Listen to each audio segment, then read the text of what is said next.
रात भर पूरे रात मतलब पढ़ाई करता। हम लोग बोलते थे कि बेटा सो जाओ, थोड़ा माइंड फ्रेश हो जाएगा। अरे हमारा लड़का है तो हम उसको जानते हैं ना जी, उसको जी। पहचानते हैं, उसके अंदर का बात भी जानते हैं, सब कुछ जानते जी, हैं। जी। उसके अंदर ये सब ये संगम राज्य का खरगोश है। यार स्वागत है आप सभी का आपके अपनी यूट्यूब चैनल गोपालगंज फोकस में। और मैं अभी मौजूद हूँ संगम राज्य के घर, जो बिहार में टॉप किए हैं आर्ट्स में। तो मैं आपको बता दूं कि आज काफ़ी खुशी का माहौल है और आज होली का दिन है। तो सभी दर्शकों की होली की ढेर सारी शुभकामनाएं। और हम आपको मिलवाने जा रहे हैं संगम राज्य जी से, जो कि बिहार में टॉप किए हैं। तो सबसे पहले उनका स्वागत है हमारे चैनल पे। Thank you very much. और सबसे पहले संगम जी आपसे हम जानेंगे कि आपने टॉप किया है, तो आपको कितना खुशी है कि आपने टॉप किया है? आज टॉपर होने की खुशी तो बहुत अंदर है, और अपने सभी जितने भी घर वाले हैं या गुरुजन हैं, दोस्त, रिलेटिव्स, सभी को खुश देख के और ज़्यादा मतलब खुशी बढ़ती जा रही है। और ऐसी खुशी मैंने जीवन में कभी नहीं देखी थी। और संगम जी आपके लाइफ में सबसे ज़्यादा योगदान किसका रहा? आपके सक्सेस के पीछे किसका हाथ है? मेरे सक्सेस के पीछे लगभग 5 लोगों का योगदान रहा। पहले जी। तो मेरे घर वाले, माता-पिता, बड़े भाई, छोटे भाई और टीचर्स और फ्रेंड्स, और मैं अपने हार्ड वर्क को भी देना चाहूँगा, और साथ ही साथ गॉड को भी, जो हमेशा एक सोर्स ऑफ इंस्पिरेशन मेरे लिए बने रहे हैं। जी, जी। आप अपने घर पे कितने देर तक पढ़ाई करते थे? बहुत सारे जैसे मैंने कल वीडियो डाला था आपका, जी, तो जी। बहुत सारे कमेंट पढ़ेंगे तो उन्होंने कमेंट में लिखा था कि वो कितने घंटे पढ़ते थे? ये थोड़ा पूछा जाए। तो दर्शक भी हमारे कमेंट कर रहे थे, आप कितने घंटे पढ़ाई करते थे? मैं यही कहूँगा कि जिसको जितना घंटा समय मिलता है उतना ही पढ़े। मेरे को मेरे घर वालों ने कहा था कि तुम फ्रीडम हो, कोई मतलब इतना बाध्यता नहीं थी मेरे ऊपर। मैं 8 से 10 घंटा डेली पढ़ा करता था, और कोचिंग में भी 4, 5, 6 घंटा लग ही जाते थे। मतलब 14 घंटा डेली आप पढ़ते थे? लगभग इतना हो ही जाता था, बाकी सोना और भी काम। हुँ। तो अभी आप टॉप किए हैं, आपके नाम से आपके पिताजी को जाना जा रहा है, संगम जी के पिता। तो आपको कितनी खुशी है कि आपके नाम से आपके पिताजी को जाना जा रहा है? आज मुझे बहुत खुशी है कि मेरे माताजी और पिताजी की मतलब हर एक माँ-बाप के अंदर तमन्ना रहती है कि हाँ, मेरा बेटा कुछ करे, कि जिस कारण से समाज में मैं कहीं जाऊँ तो मेरा सीना गर्व से चौड़ा रहे। तो आज कहीं न कहीं मुझे ऐसा लगता है कि मैंने जीवन की जो पहली श्रेणी या दूसरी श्रेणी इसको समझे, जी। उसमें मैंने कुछ ऐसा कर दिखाया है। और मैं बस यही चाहता हूँ कि मैं अपने माता-पिता के इस भरोसा को आगे बरकरार रखूँ। आप क्या बनना चाहते हैं? आगे मैं एक सिविल सर्वेंट बनना चाहता हूँ। और आपके पिता एक ऑटो रिक्शा चलाते थे, आप उसके दौरान आप पढ़ाई करते थे, कठिन परिश्रम का सामना आप करते थे। तो आपके पिताजी ऑटो रिक्शा चलाते थे, आपको ऐसा क्या लगता था कि मतलब हम आगे बढ़ेंगे तो उनके लिए क्या आप करेंगे, अपने पिताजी के लिए? तो जहाँ तक सवाल है, पिताजी ऑटो रिक्शा चलाते थे, तो वो एक पिता अपने पुत्र को आगे पहुँचाने के लिए जैसे हैं वो तो करते ही हैं। और जहाँ तक सवाल है इस बात की, तो कभी उन्होंने कोई कष्ट नहीं होने दिया, और मेरी माँ हमेशा मेरे लिए सपोर्ट करती रहीं। चाहे कोई भी परिस्थिति हो, कितनी भी कठिनाइयाँ आएँ, लेकिन हमेशा वो मेरे लिए एक ईश्वरीय स्वरूप के मैं हमेशा उनको एक ईश्वरीय स्वरूप के रूप में मानता रहा हूँ, और उन्होंने हमेशा सपोर्ट किया, और आज मैं इस मुकाम तक हूँ। तो बाकी जो भी पुरानी बातें हैं, जितने भी कष्ट की जहाँ तक अब बात कर रहे जी, हैं, जी, जी। वो सारे के सारे आज मेरे माता-पिता के लिए खुशी के रूप में बदल गए हैं। जैसे कि आपकी माता एक आंगनबाड़ी सेविका हैं, जी। तो वो तो काफ़ी उनका भी कठिन परिश्रम होगा, कठिन जैसे आपको शुरू से लेके अभी तक उनका आपको तैयार कराना, स्कूल भेजना, फिर अपना ड्यूटी भी करना। हाँ, तो जब से बचपन से एक माँ ही है जो इतना कष्ट सह के और हम लोगों को इतना कुछ देती हैं। और कठिनाई की बात तो है कि हाँ, माँ जब भी काम किया करती थी तो वो मैं देखता था कि हाँ, वो काम कर रही हैं, और वो भी देखती थी कि हाँ, ये पढ़ रहा है, तो वो डिस्टर्ब मुझे नहीं करती थी। मुझे इस बात का बहुत अंदर दुःख रहता था कि हाँ, मैं हूँ, फिर भी मैं वो नहीं कर पा रहा हूँ, जो एक पुत्र को करना चाहिए। लेकिन कहीं न कहीं माँ-बाप के अंदर भी एक इच्छा थी कि मैं आज नहीं करूँगी या नहीं करूँगा तो मेरा बेटा आगे कुछ बनेगा।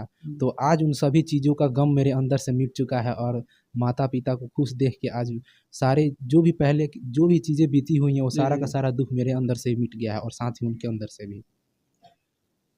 एक ऑटो रिक्शा का बेटा बिहार टॉपर किया है, क्या संदेश देंगे लोगों को? मैं बाकी सभी लोगों से यही कहना चाहूँगा कि आपके हिम्मत के सामने विश्व की, आपके जीवन की या लाइफ की हर एक परिस्थिति कुछ नहीं है। चाहे कोरोना हो या कोई भी स्थिति, आपका इनकम कम हो या ज़्यादा हो, आप खुद कुछ करके पढ़ रहे हैं या नहीं करके पढ़ रहे हैं, लेकिन अगर आपके अंदर जुनून है, कुछ करने का पैशन है, तो आप जीवन में हर एक लक्ष्य को पूरा कर सकते हैं।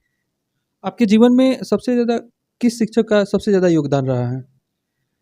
मेरे जीवन में मैं जिस श्रेणी में रहा, मतलब जैसे-जैसे अपने श्रेणी को पार करते रहा, मैट्रिक, इंटर, वैसे-वैसे गुरु मिलते रहे। जहाँ तक बात करूँ सागर सर, अशोक सर और फिर उसके बाद से JD sir, Manish sir, Bharat money sir, Manoj sir, ऐसे-ऐसे एक मतलब बहुत शिक्षक हैं जो मतलब मेरे अंदर जो भी मेधा थी उसको शुरू से लेकर अंत आज तक सराहते रहे हैं और कभी भी उन्होंने मतलब मुझको डिमोटिवेट नहीं होने दिया। हमेशा सपोर्ट करते रहे आगे बढ़ने के लिए कि बाबू तुम जीवन में आगे बढ़ो, हम लोग तुम्हारे लिए हमेशा डेडिकेटेड हैं।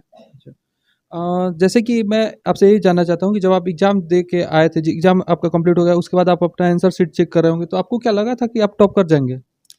नहीं देखिए, ये पढ़ते तो सही बच्चे हैं और आगे लक्ष्य हासिल करने के लिए सही प्रयास करते हैं, तो कहीं न कहीं एग्ज़ाम में लिखते वक़्त वहाँ 3 घंटा कंसंट्रेशन की आवश्यकता होती है। जी, जी। तो एग्ज़ाम में आने के बाद से सभी ने मिलाया था, तो मैंने भी मिलाया था, तो मैंने देखा कि हाँ, कुछ गलतियाँ हैं और मैंने सर से पहले ही बताया था कि मैं एग्ज़ाम में ऐसे लिखने जा रहा हूँ, तो सर ने कहा था बिल्कुल अच्छा लिख रहा है, वैसे ही लिखना।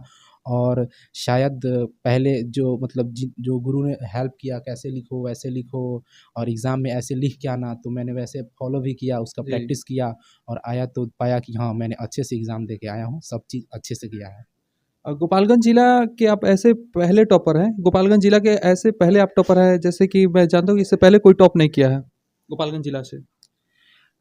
फर्स्ट ऐसे टॉपर तो कोई नहीं आया अभी तक। अब फर्स्ट टॉपर कोई आया है या नहीं, अब तो मैं अपने जीवन में जहाँ तक है मुझको याद नहीं है, लेकिन अभी मतलब पिछले वर्ष ही मेरे भैया जो थे एक जान पहचान के, वो बिहार के थर्ड टॉपर रहे थे और जी। उनसे भी मैंने बहुत प्रेरणा ली थी और आज मैं उनका भी आभारी हूँ कि मैं मतलब वो मुझे आगे बढ़ने के लिए हमेशा से एक मार्गदर्शक के रूप में कार्य करते रहे हैं जी, और मैं आज उन भैया को भी एक ईश्वर का रूप मानता हूँ कि अगर वो ना होते तो आज कहीं ना कहीं मुझे और दिक्कतों का सामना करना पड़ता। जी।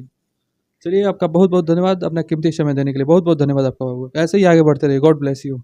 Thank you very much. मैं भी आपके चैनल जो आप मतलब गोपालगंज फोकस की तरफ से आप आए कि आपने भी कीमती समय निकाल कर और मेरे मन की बातों को आप अपने मतलब जो भी जनता या छात्र हैं उनको उनके तक पहुंचाने का प्रयास किए, तो मैं इसके लिए सदैव आभारी रहूँगा। जी, बहुत-बहुत धन्यवाद आपका।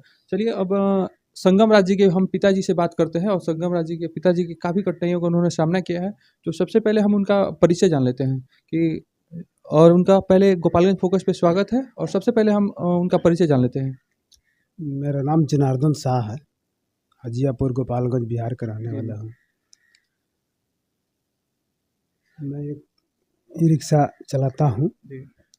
इसी से अपने बच्चों को पालन पोषण पढ़ाई लिखाई का खर्चा सब कुछ हम चलाता हूँ मेहनत करके। अच्छा आप एक ऑटो रिक्शा चलाते हैं तो क्या आप अभी तो आप संगम के पिताजी के नाम से आपको सब कोई जान रहा है। क्या आपको कितनी खुशी हो रही है कि आपको संगम राज्य के बिहार टॉपर के पिताजी हैं, आपको कितनी खुशी हो रही है आपके बेटे के नाम से आपको जाना जा रहा है? जी, बहुत हमको खुश हो रहा है कि हम अपने बेटे के नाम से हम जाना जा रहे हैं कि हमारा जो मेहनत है वो मने बहुत मने स्वार्थ हो रहा है कि उसके नाम से हम जाना जा रहे हैं। हमारा लड़का उस मने मने पहलू पर पहुँच गया है, पहुँचा दिया है कि हम लोग का मने बहुत अच्छा लग रहा है।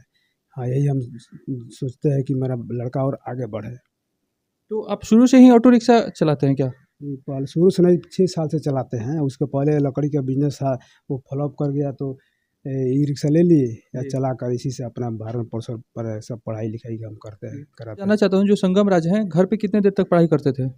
घर पे तो ये कम से कम कंटिन्यूअस 10 घंटा 12 घंटा पढ़ता था। उसके बाद से स्कूल कोचिंग उसके अलावा जाता था। रात भर हमको देखने से तो रात भर पढ़ता था। हम रात में 2 बजे 3 बजे उठते थे तो देखते हैं कि पढ़ रहा है। हम बोल भी रहे थे बेटा सो जाओ, 2-4 घंटा सो लेगा तो तुम्हारा मालतनी की कुछ देह का राहत मिलेगा। तो सुबह में 2-4 घंटा सोता था और रात भर पढ़ता था, अपने पढ़ाई के एथी में रहता था खाली। अच्छा गोपालगंज जिले के बहुत सारे आप छात्र को देखते होंगे स्कूल में जाते हैं पिताजी से बोल के और फिल्म देखने चले जाते हैं, बंक मार देते हैं, चाहे बहुत सारे नशा भी करते हैं या फिल्म देखने चले जाते हैं। ऐसा कोई शिकायत आपको सुनने को मिला कभी? मेरा उसमें कोई शिकायत नहीं है। उसमें मैंने हम अरे हमारा लड़का है तो हम उसको जानते हैं ना जी, उसको हम जी। पहचानते हैं, उसका अंदर का बात भी जानते हैं, सब कुछ जानते जी, हैं। जी, जी। उसके अंदर ये सब कुछ नहीं है, इसको खाली कभी पढ़ाई। स्कूल को बंक मार के फ़िल्म देखना, चाहे कभी। नहीं, ऐसा कोई कोई उसको कोई ऐसा गलत गुण नहीं है उसमें। जी, जी। हाँ, बहुत माने वो उसका भी सपना है कि माने कि अपने माता-पिता का माने हम अथी माने उन लोग का कभी तमन्ना पूरा करें। जी। हुँ। तो अब आपको हम मिलवाते हैं संगम राज जी की माताजी से, और सबसे पहले हम उनका परिचय जान लेते हैं, और उनका स्वागत है हमारे चैनल गोपालगंज फ़ोकस में। तो सबसे पहले हम आपका परिचय जान लेते हैं चाची। मेरा नाम सीमा देवी है। मैं आईसीडीएस की टीचर हूँ। जी, जी। एक सेविका के पद पर कार्य करती हूँ। आपको कितना खुशी हुआ जब आपके बेटे ने बिहार टॉप किया? आपको कितना खुशी हुआ? बहुत खुशी हुआ। बहुत हमको अच्छा फ़ील हो रहा है कि मेरा बेटा बिहार में टॉपर आया है। हम लोग का नाम ऊँचा किया है। तो आप यहाँ पे मोहल्ला में तो चारों तरफ आपको बहुत, मतलब आप सबको संगम राज सब, पहले तो आपको कोई नहीं जानता, तो अभी तो सब कोई जान गया होगा। पूरे गोपालगंज के लोग भी जान गए होंगे आपको। हाँ, जान गए हैं लोग, पूरे गोपालगंज के लोग। ऐसे भी अड़ोस-पड़ोस के लोग हैं तो सब लोग भी जानते हैं हम लोग के कि ये लोग मतलब अच्छा शिक्षित लोग हैं लोग। हुँ। तो आपने जब ये पढ़ाई करते थे तो आप इनको कोई काम नहीं आराती थी? मतलब काम नहीं, करने नहीं, नहीं देती थी? नहीं, नहीं, ये अपना रात भर पूरे रात मतलब पढ़ाई करता। हम लोग बोलते थे कि बेटा सो जाओ, थोड़ा माइंड फ्रेश हो जाएगा। लेकिन ये अपना पढ़ाई करता रहा और रात भर पढ़ाई जग कर करता, मेहनत कर उसी का नतीजा है कि आज टॉप किए हैं। टॉप किया है। हाँ, उसी का नतीजा है कि वो बिहार में टॉपर आया है।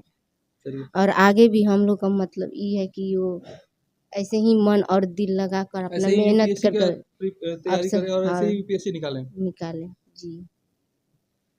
चलिए, बहुत-बहुत धन्यवाद। और आप देख सकते हैं, ये खरगोश भी संगम राज जी रखे हुए हैं। खरगोश काफ़ी सुंदर है, ये भी और हमारे परिवार का सदस्य संगम राज जी इसको काफ़ी अच्छे तरीके से इसको रखे हुए हैं। देख सकते हैं, इसको पोसे हुए हैं। ये संगम राज जी का खरगोश है। चलिए, चलिए फिर मिलते हैं एक नई जानकारी के साथ। तब तक रखिए अपना ख्याल। नमस्कार, जय हिंद।